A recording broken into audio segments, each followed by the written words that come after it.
started training and have an opportunity for to capture the United States Championship? Man, it's huge because when I left for Japan, man, I couldn't even walk into a building without getting booed out. Babyface or heel. People hated me. And then, thankfully for Japan, people have, you know, oh, he doesn't suck that bad, you know. And then for the U.S. Championship, seeing what we're trying to do in America as a company, I mean, that's the symbol of what we're doing, I think, the U.S. title, you know. So to have that chance, I mean, obviously I say it every damn interview, but this is the biggest match of my life, again. So it's huge. What are your thoughts on your own development as a person and as a wrestler since leaving the auspices of World Wrestling Entertainment? I think that I am just now more confident, and it's the New Japan system and the New Japan atmosphere is better for me. I don't do really good when I'm like, oh God, if I walk to the right here, I might get fired. I can't perform like that in a thing where you have to be creative and be yourself and let your personality shine through. That's what pro wrestling is, right? I can't do that when I'm scared if I'm gonna get fired. I just remember always like constantly judging myself as I was doing things, like, you know what I mean? Like sure. Outside of my head, watching myself, oh God, that sucks. And it's just not for me.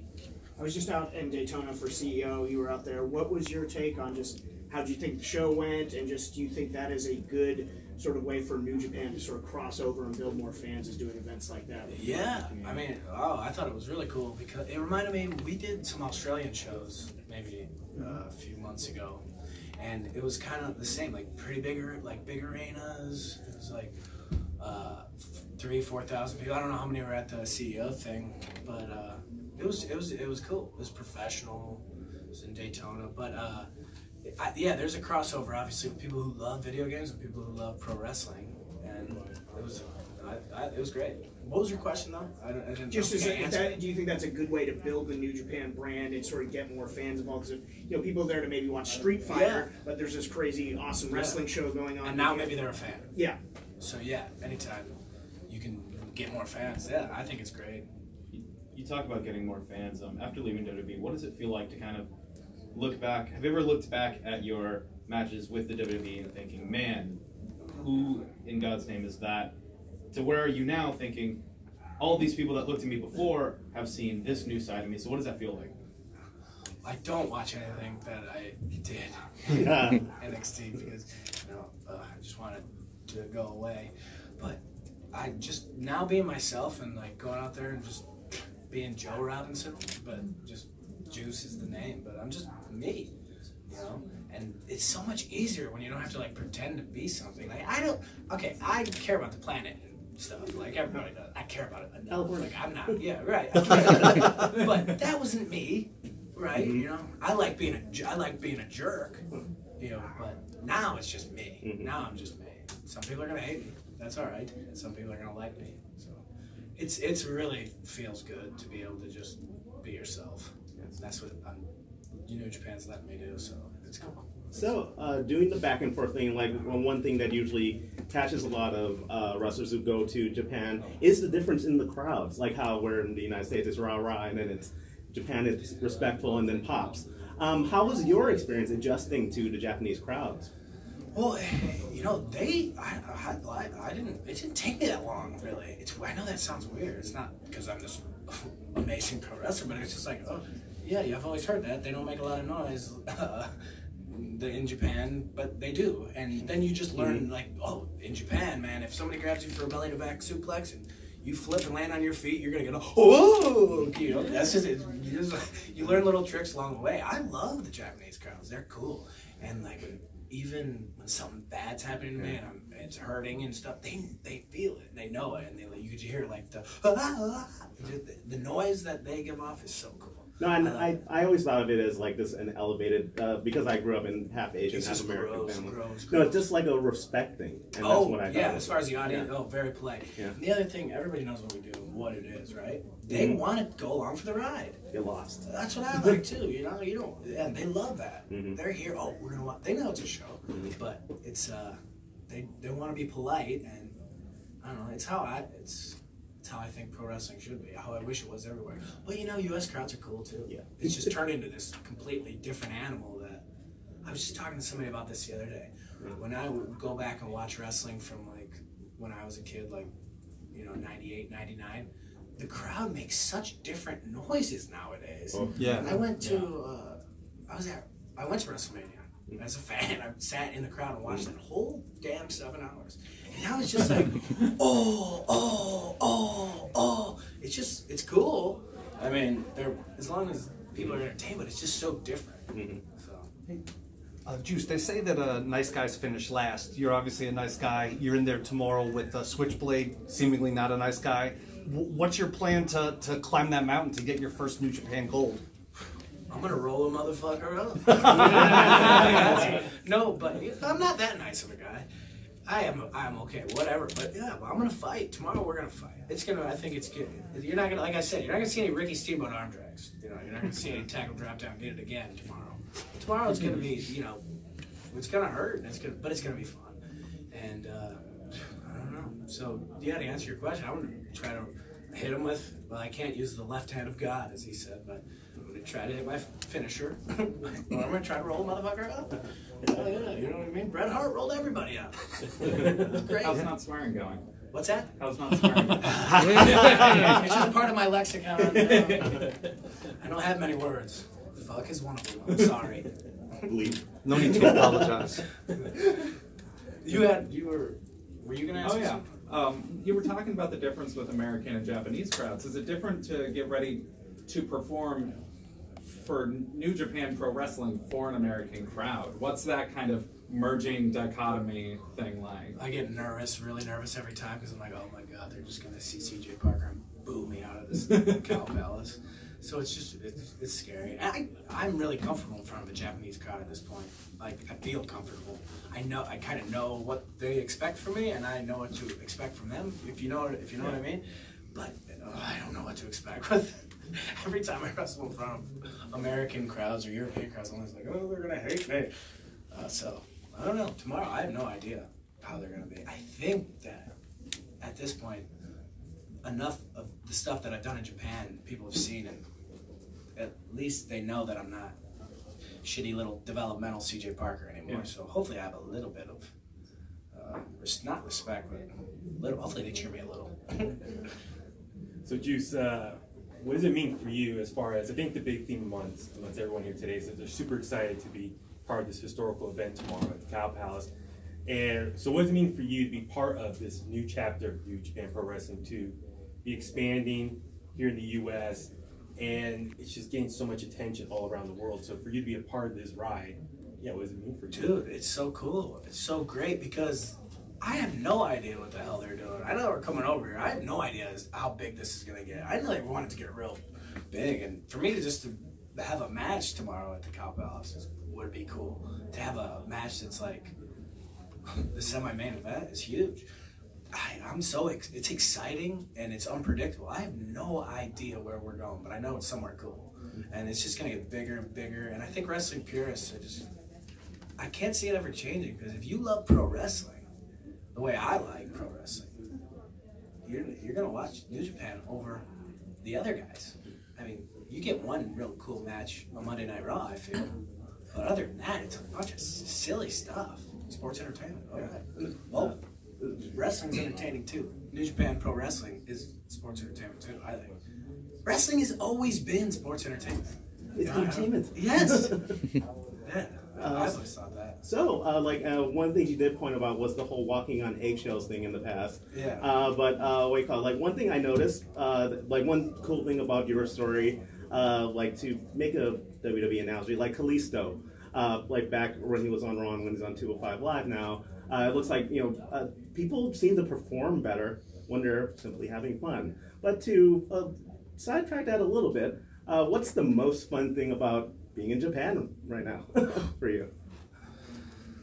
Oh my gosh. Well, now that I've been there about 3 years, I'm starting to finally be like, all right, I don't have to get hammered every night. I don't have to go out and stay up late every night at sponsored dinners and just drink and scream karaoke and go crazy. So I'm starting to settle down there. I actually got a Nintendo Switch finally. I'm trying to really keep myself in my hotel room But just the wrestling, just the fact that once or twice a tour, we're in front of big ass crowds. You know, so big sold out shows. The wrestling is just so fun. I love wrestling. I love getting on the bus, driving all day, sitting there, drinking a coffee, and then going out and wrestling. And then afterwards, like, oh, just wrestling. I love it. I love the food too a lot. Their food is better than ours. It's healthy. It's healthy, yeah. So, What are your? Oh, sorry. I'm no, sorry. What are your thoughts on like older wrestlers that complain that there's not enough story and character nowadays? You know, in wrestling, and it's more based on moves and the athletic performance, but not the character and story. What are your thoughts on that? I agree with him 100%. I feel like that I don't. There's so man. It's great stuff, right? But it seems like a lot of the same stuff. Like I did that. I went to WrestleMania New Orleans and did like a bunch of, I don't know where I had to do like WrestleCon. I don't know what it was, but I did a few shows, right? A few independent shows, and I watched a lot of matches. And it's like, man, if I see one more dude do a fake damn dive into a cartwheel roundoff, like, ooh, look at me, I'm gonna just jump off this wherever I was sitting. It was high. I was gonna kill myself. It's like, I don't know. I don't really like that kind of. I like that kind of wrestling. Like I love it, but I like the characters and the story. And it, dude, it doesn't take that many moves. I like the intensity and stuff behind wrestling. I agree with the old timers that say that in a lot of ways. Not in every case. Not everybody's like that. But there are a lot of guys that are just, as I guess I would say, move guys. Cool, though. A lot of fans love that shit. I don't care about it, though. I like the stories and like, oh, I don't know. You know what I like. That's what gives you the feels, you know. The costumes, the character. What's this guy gonna say? What's this guy gonna do? You know. That stuff. Like, this guy has an identity. I know what a Kenny Omega is, you know what I mean? He does all the moves, but he's not. He tells stories too. Like, yeah, there is a lot of move guys. I thought I'm sorry, you asked, yeah. Too many move guys. I agree with the old timers. Yeah, to put it plain and simple. Do you think that maybe is sort of the source in a company like WWE where you get like more of the fan rebellion because they don't have those characters to invest in? So why am I supposed to cheer this guy just because I'm told to for reasons? Man, I think that the big thing with maybe that WWE is they're not letting just. It seemed like when we used to watch, like Stone Cold got over and then he was the guy. Yeah. It wasn't like, you, the handsome 6'4" guy in the back who's jacked as hell, you're going to be the top guy. And regardless of what the audience says, we're just going to make you the top guy. We're going to do it until they accept it. Well, I don't know if that works. I think it's better off just like, okay, everybody go. Oh, this guy's getting over. These guys kind of aren't. This guy's really getting over. Maybe this guy should be the guy that we push. That's what I think. I don't know if I even came close to answering your question, but I think that's kind of the problem with it. When I watch it, it's like, man, it's like they've really wanted certain guys to, I don't know, sometimes it doesn't work. And you can't force it. It doesn't need to be forced. Somebody's going to get over, push that guy. Like Daniel Bryan, that's why I love that Daniel Bryan stuff so much a few years ago. Man, he refused to not be over. Eventually they were like, fine, you will be in WrestleMania in the main event. Oh, we can't deny him any longer. You know what I mean? And that's good shit. Who do you feel you've learned the most from in the ring so far in your young career? In Japan? Overall, oh. It's got to be Tanahashi. And it's not even necessarily like, it's not like he sits me down and is like, all right, and teaches me like, I watch him, and he leads by example. And then he does say little bits and pieces along the way. But I think he's got to be one of the top. And then Dusty Rhodes, too. As far as like talking and promos, and like, he believed like what wrestling is just about feeling and emotion. That's all. I want to be like that. So Dusty and Tanahashi. Thank you. You don't have to say any names, but does any of your old peers from the past hit you up and say, hey, you've done so well in New Japan, like, I'm not having fun anymore, how do I get there? Like, what can I do to take your route, you know? Dude, if you knew, so many of my friends, it's like, I get messages all the time. Yeah. I'm like, oh, man, yeah. I haven't talked to you in 3 years. All of a sudden, you want to know? All of a sudden, yeah, we're good friends, but all of a sudden you don't work there. I gotta chime out. well, it looks like he's looking to get a job. Yeah. But yeah, it was a lot when, you know, people, that's what you do in wrestling. Yeah. Oh, lost my job. I need a job. There's only like 4 places. He's my friend. We'll see what the weather is over there. Yeah. You know what I mean? But yeah, it happens a lot. It becomes nauseating at times, but No, I forget. I'd be doing the same thing. Did Matt Bloom hook you up? I forget. Well, yeah, it was kind of like a perfect storm of. So Matt Bloom became my friend because it was like Sweet Tea or something, wrestling with Brody Clay, right? And then he would come down and do like an NXT show every once in a while. And then he slowly became like commentator of NXT. And I was doing that CJ Parker stuff, and I don't know, eventually we started talking about like Grateful Dead and like that kind of stuff. And we hit it off, we became friends. Then all of a sudden he was a coach. I was like, oh, this guy's a coach, but we already had that relationship. And then he became the head coach. And I'd been talking about leaving for probably a year or so. And then when he had always said, well, if you ever do, you could wrestle, or I could try to get you a look for New Japan. And I would always say, Jesus, get out of here. Me wrestle in New Japan? Because I didn't really, to be honest, at that point, I knew a little bit about it, but I didn't know what to expect. I thought everybody was like Minoru Suzuki versus Yuji Nagata, and I was like, that's not my kind of wrestling. Little did I know, there's also Yanos and Taguchis and Tanahashis, and there's all kinds of everything in wrestling. It's the exact same shit, you know what I mean? But then sorry, I'm rambling, then the WrestleMania here happened, and I was doing WrestleMania Access, and I was out there wrestling, and they were inducting Fujinami into the Hall of Fame, so Tiger Hattori, Sugabashi, and a few other people were there, and I had already quit. Everybody knew I had quit. This was my last week, and I was just hanging out with my friends, and they're like, Hattori, you gotta watch this guy, man. He's just quit. Like, bring him to Japan. And then Hattori was like, oh man, he's good. Okay. And then fast forward 2 months, that's like how it was. It was just, luckily he walked by and watched the monitor when I was acting like a complete asshole in the ring, though. I was like, Shawn Michaels was doing an autograph. This bothers me. I'm glad I had no idea that they were watching, and I was essentially doing like a job interview. I'm tuning up the band, calling myself Mr. WrestleMania Access because Shawn Michaels was doing an autograph signing. You know how those things, the Access, like less than a football field away, but I was just being a complete asshole. And Hattori apparently thought it was okay. I know that you joke a lot, and humor is a big part of your mentality and your style, but you know, and I know moving to Florida is one thing, but there's a lot of sacrifice in what you did too. Obviously, you said there aren't many promotions, but you could have stayed stateside. Can you talk about the sacrifices you made in moving to Japan? Well, yeah, I just